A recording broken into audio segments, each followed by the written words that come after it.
This is your FBI.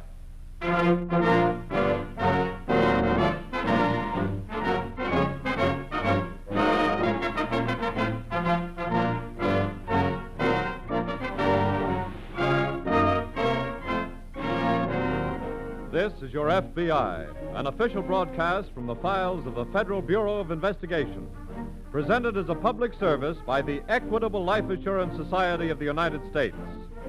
To your FBI, you look for national security, and to the Equitable Society for financial security. These two great institutions are dedicated to the protection of you, your home, and your country.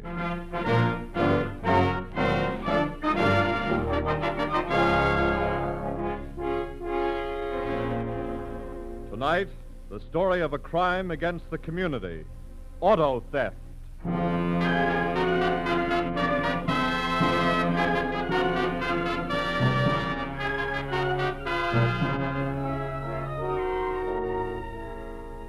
5 years ago, the theft of a car in your neighborhood was a matter of passing interest.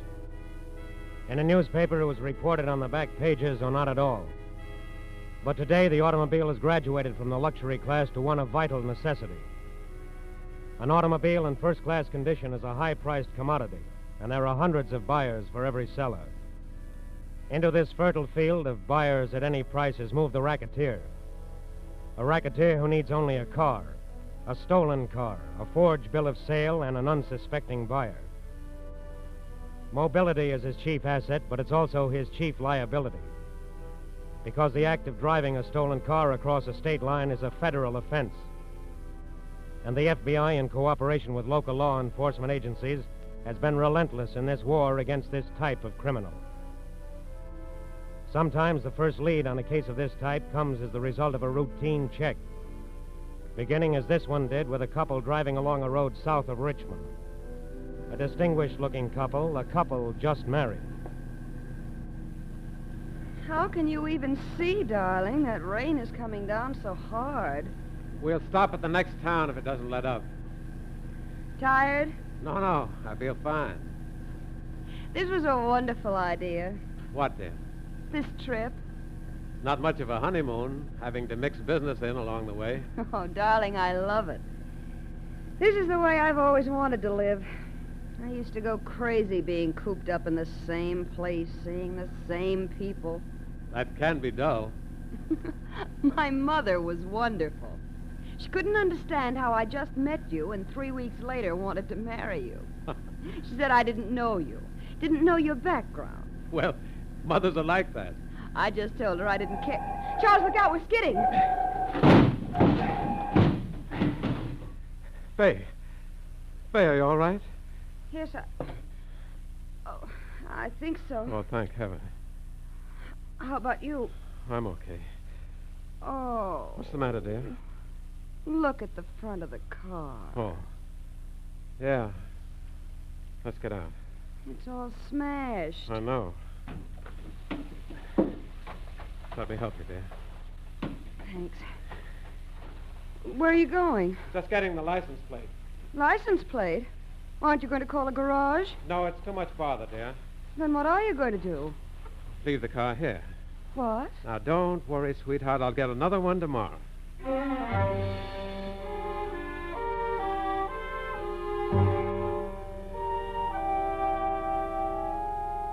A car is abandoned on a road 10 miles south of Richmond. The plates are missing, but motor numbers or identification badges easily checked. 2 days later, 300 miles south of Richmond, the police paid a call at the home of one John Taylor. Mr. Taylor? Yes? I've got some good news for you, sir. We found your car. My car? Yes, it turned up in Richmond. The local police there contacted us. It was checked through the motor number. The license plate was gone. Well, I'm sorry, but I'm afraid there's some mistake. Well, your name's John Taylor, isn't it? Yes? You own a 1938 Ford sedan? Well, that's right. But my car's in the garage. What? Yes, I just put it there not 5 minutes ago.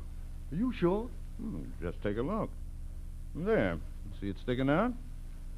Well, has it ever been stolen? No, never. What's your motor number?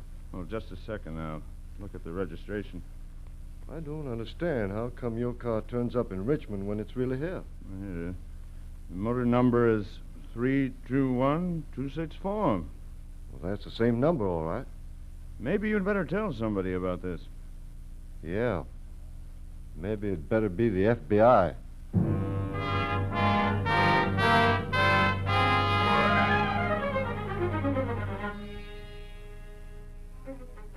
If there is an axiom in crime, it is that a mistake will be made sooner or later. The abandoned car, the car that was wrecked on the road south of Richmond, was examined by special agents of the FBI. Portions of the motor were removed and sent to the laboratories in Washington. After certain exhaustive tests were made, a report was forwarded to the FBI Richmond field office. What's the story, Tom? The motor numbers were altered. A pretty good job, too. Could the laboratory work up the original numbers? Yes. Wait a minute. Here we are. The car was from Toledo, Ohio. Was stolen out there. I see. Was then registered here in Virginia under a false name and with the aid of a fictitious bill of sale. With the idea of reselling it here, I suppose. Yes. Sounds like a very professional job. I know.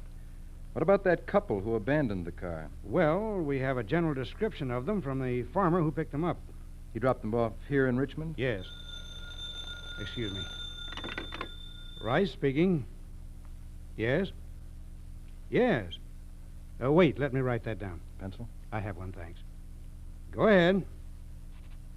Right. Got it. Thanks. Goodbye. Now we're getting someplace. Who was that? Boone. He was checking a lead that farmer gave us. He said that he dropped the couple off at a cab stand. Yes? Boone contacted a driver who remembered picking up a man and woman answering to the description of our suspects. Good. He dropped them at a downtown hotel. I think we'd better get over there right now.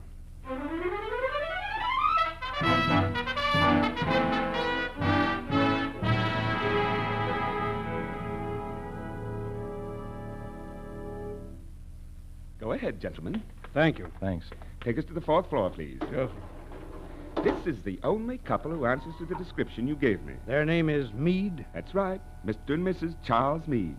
They're very charming people. How long have they lived here? Oh, on and off for several weeks now. What do you mean, on and off? Well, they've taken several short trips, but they've kept their room. Oh, Go right ahead. The room is down here to the left. Very well.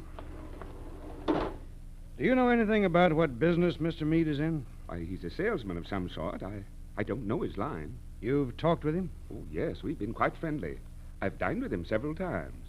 That's why I'm sure you must have the wrong party. We'd like to talk with him anyway. Here we are, 412. I'm not so sure that he's home. Why? Well, he borrowed my car this morning. His was being repaired. He borrowed your car? That's right. Have you a passkey with you? Yes. I'd advise you to use it. What for? I have an idea that Mr. Meade is no longer a guest. Well, goodness, Wait, I have a key right here. Excuse me. Surely. Heavens, you were right. Everything's been moved out. How did you know he'd be gone? Because he borrowed your car. That happens to be his line of business.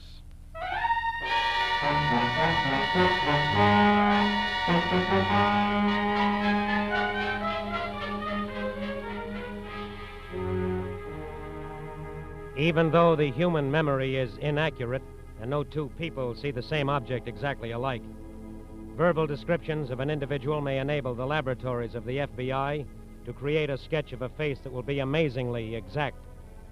This has been done successfully in many cases where no photograph is available in the records.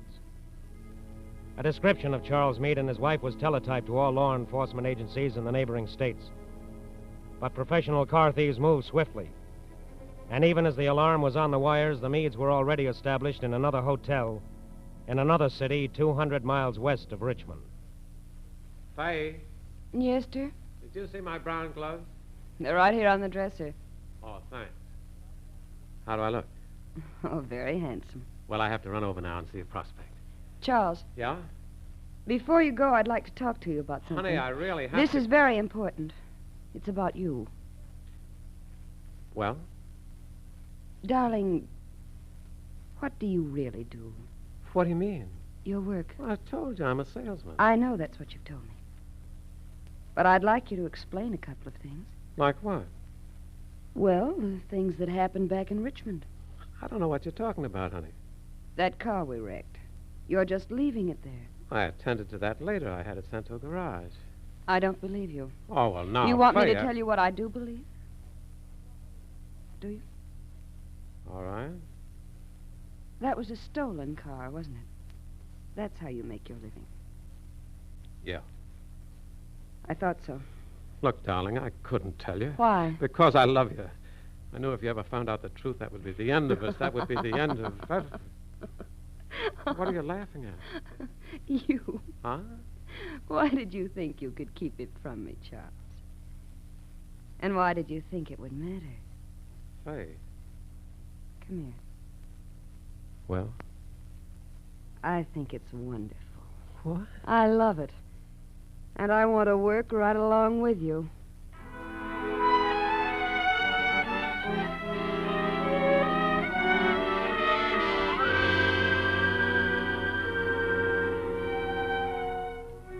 The bride of Charles Meade proved a willing partner in her husband's business. Fay Meade had expansive ideas and put them immediately into operation. In rapid succession, from widely separated sections, came reports of stolen cars. Each theft had the same pattern, almost the same conditions. The FBI was reasonably sure that Meade and Company was behind each one. But the Meades were still at large 400 miles from the scene of the last theft, in another city, in another hotel room. I'll get it, dear. Hello, Charlie. Oh, hello there, Stanton. Come on in. Thanks. I don't believe you've met my wife. No, how do you do, ma'am? Hello, Mr. Stanton. I wonder if we can go someplace and talk, Charlie. What's wrong with right here? Well, this is about our business. My wife knows all about that. Oh. So what's on your mind? Well, my reason for coming up here was to tell you that we're going to split up our partnership. Why? What's wrong? There's nothing wrong. I just think the time has come to quit. You mean you'd rather hook up with someone else? No, I just want to get out of the whole business. My garage is doing well. I'm making enough money legitimately. I don't want to spoil that. Well... Charles, Yes, dear? may I ask Mrs. Stanton a few questions? Well, sure, go ahead. Mr. Stanton, you've made a lot of money with Charles, haven't you? Oh, well, yes, but... I believe he even set you up in this garage in the first place. He wanted a front to dispose of the cars. That's right. Then it's not going to make it very easy if you walk out on him. I'm sorry, Mrs. Meade. That doesn't help. Look, I never liked this business in the first place. I only did it because I needed money desperately. I know, but Wait, after all, what Charles. about... Mr. Stanton, I'd like to point out something to you. We have 8 cars stored away. 8 cars that my husband worked very hard to get. Now you're going to sell those cars for him just as you originally agreed. I can't do it. Then you leave us only one choice. What do you mean? We'll have to spoil that respectable front you've been maintaining. Now, just a minute. I mean it, Mr. Stanton. I believe you do. Now, when do we send you the 8 cars?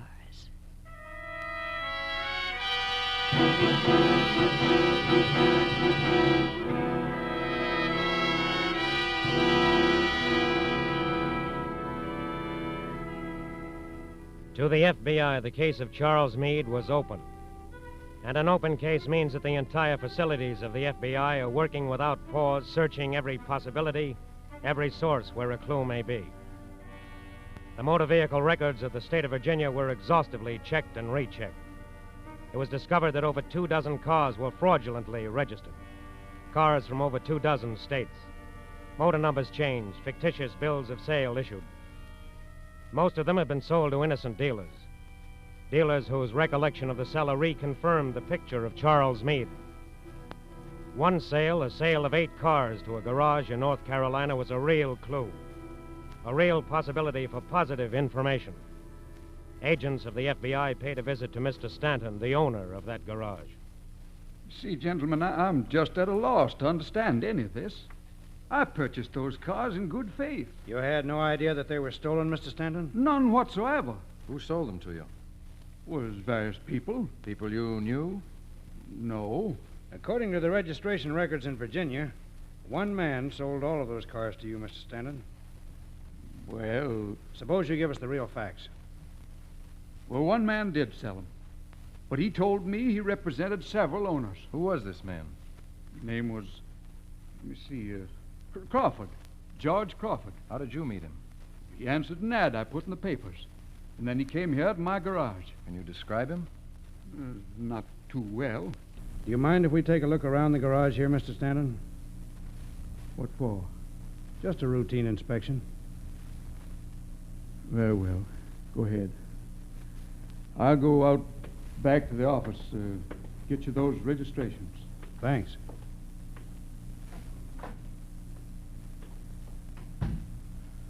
What are you interested in, Tom?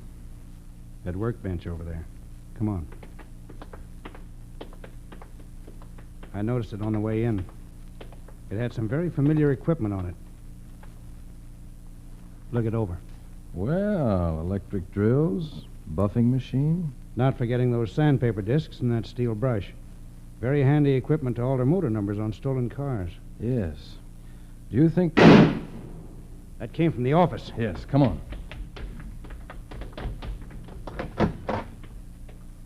Well, it looks like Mr. Meade just lost a partner.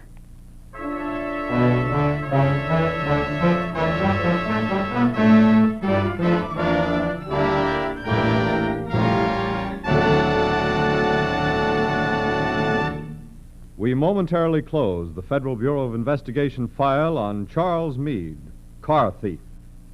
We will return to this case in just a moment. Let's suppose that all the members of the Equitable Society decided to live together in one community. The result would be a city almost as large as Chicago.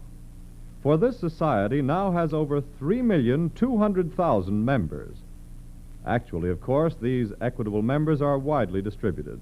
Every state in the Union is largely represented. And by the same token, every section of the nation benefits by the investments of Equitable Society funds. The premium dollars sent in by Equitable members are used to promote industry and agriculture in all parts of the country.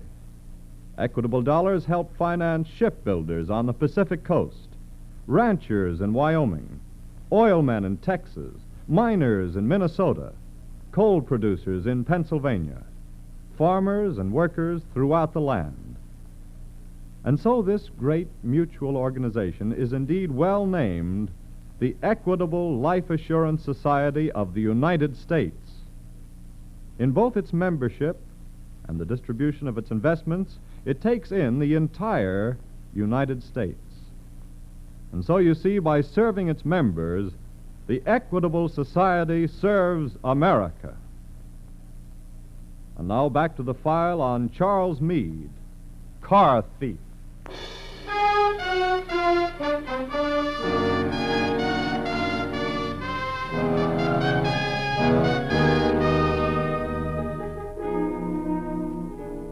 In the FBI headquarters in Washington, there is row upon row of file cabinets containing cases marked complete. An examination of any one of these will show that every thread, every rumor, every bit of information pertinent to that case, however minute, has been investigated to a conclusion. There are no loose ends, only complete and irrefutable proof. The suicide of the garage keeper enabled the FBI to uncover many additional facts regarding Charles Meade. Special agents conducted an intensive search in the dead man's garage. Records were combed over, correspondence checked. Finally, out of this painstaking work, there emerged a clue. A small clue, a letter that had been mailed to the garage man by Meade over a year before. A letter sent from Portland, Oregon. A letter with a return address. A teletype was sent to the Portland field office, and a special agent was sent to the address to investigate. I bet this has something to do with my nephew, Charlie. Charles Meade? That's him. I was right, huh? Do you know where he is?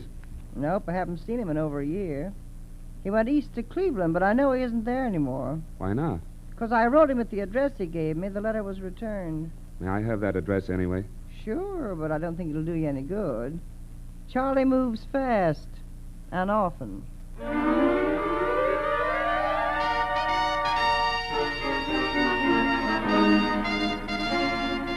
Wanted notices on Charles Meade were sent out from the FBI headquarters in Washington for national distribution. Meanwhile, the one lead, the slender lead, the year-old address in Cleveland, was followed up by a special agent there.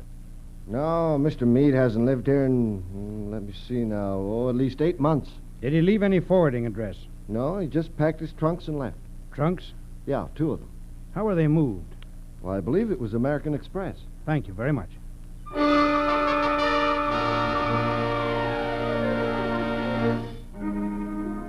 A search of the Express Company records, a long, tedious search, was finally rewarded. The record showed that 2 trunks belonging to one Charles Meade were picked up at the Cleveland address and delivered to an apartment house in Louisville, Kentucky. Charles Meade moved out about 2 months ago. I understand he went back east to get married. Where in the east? He didn't say. Did he leave any trunks? Yes, 2 of them. Did he take them with him? No, he had them sent to storage. Here in Louisville? Yes, to the Acme Storage Warehouse.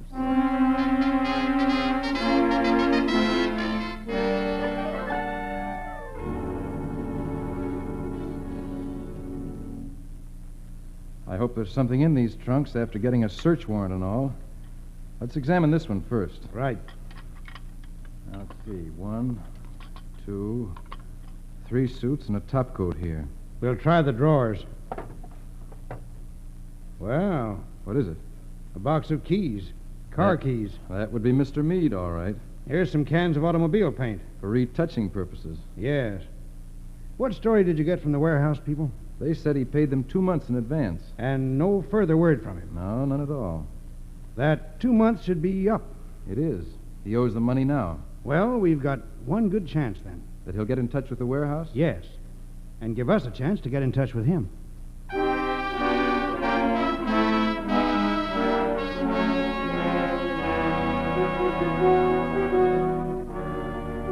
The special agents kept in constant touch with the warehouse. One day, 2 weeks after their first visit, a letter arrived. A letter containing a money order. A money order signed by Charles Meade. But Meade was still clever. Although the letter was postmarked St. Louis, Missouri, there was no return address. The money order, however, was issued at the Gardner Postal Station, which is located in the suburbs. Special agents went there at once. That's his complete description. I see. Do you recall him at all? I'm trying to think. The money order was issued last Tuesday.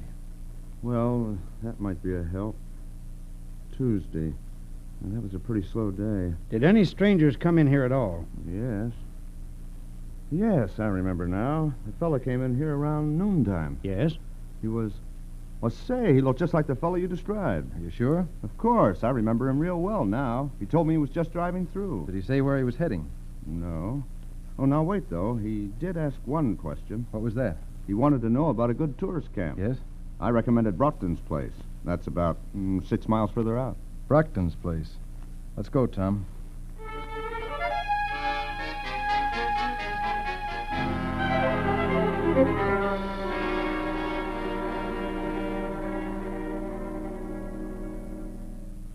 Charles.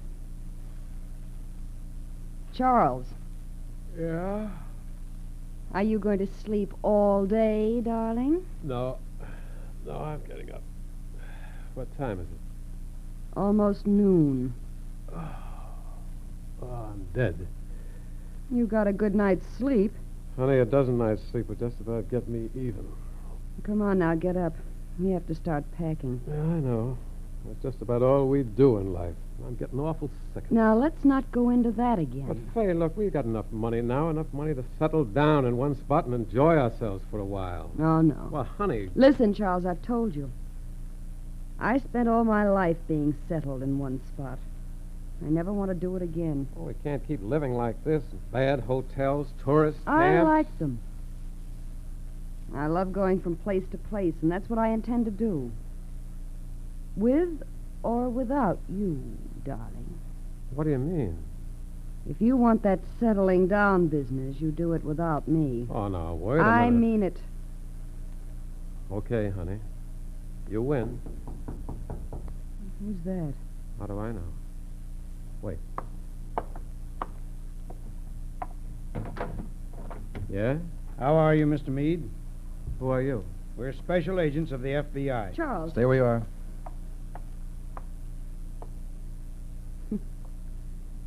Well, it looks like you're going to get your way, darling. We're settling down.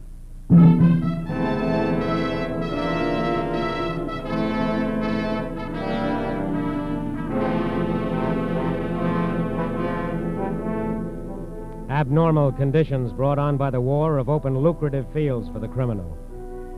Lucrative temporarily because the criminal has to risk a battle of wits and a battle of endurance with the FBI. And that is a battle he cannot win.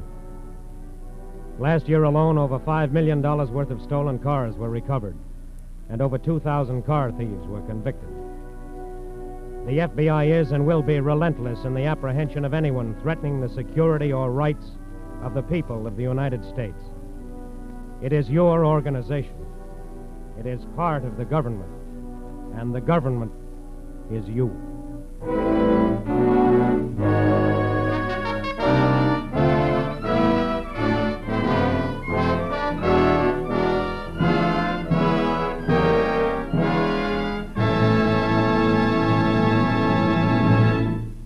You'll hear about the disposition of this case in just a minute.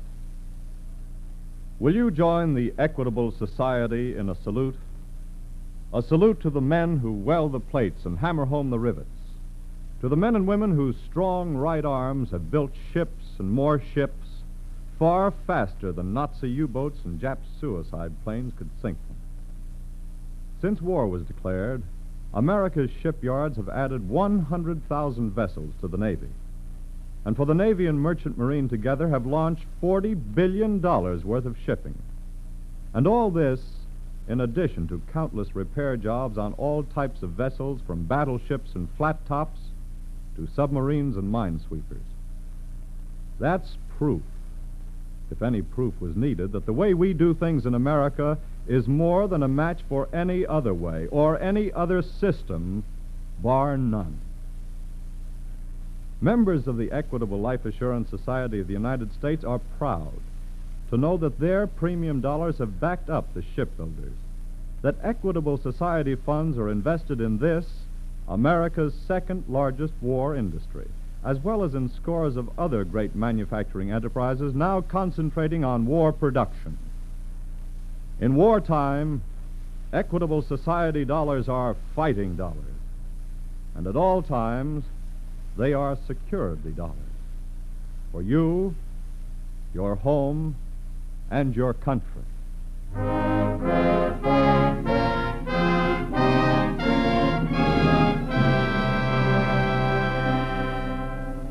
After being indicted by a federal grand jury at Columbus, Ohio, Charles Meade and his wife pleaded guilty to violating the National Motor Vehicle Theft Act.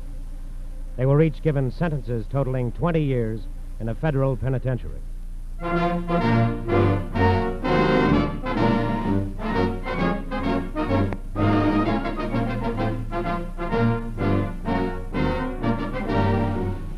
The incidents used in tonight's broadcast are taken from the files of the Federal Bureau of Investigation. However, all names used are fictitious, and any similarity thereof to the names of persons living or dead is accidental.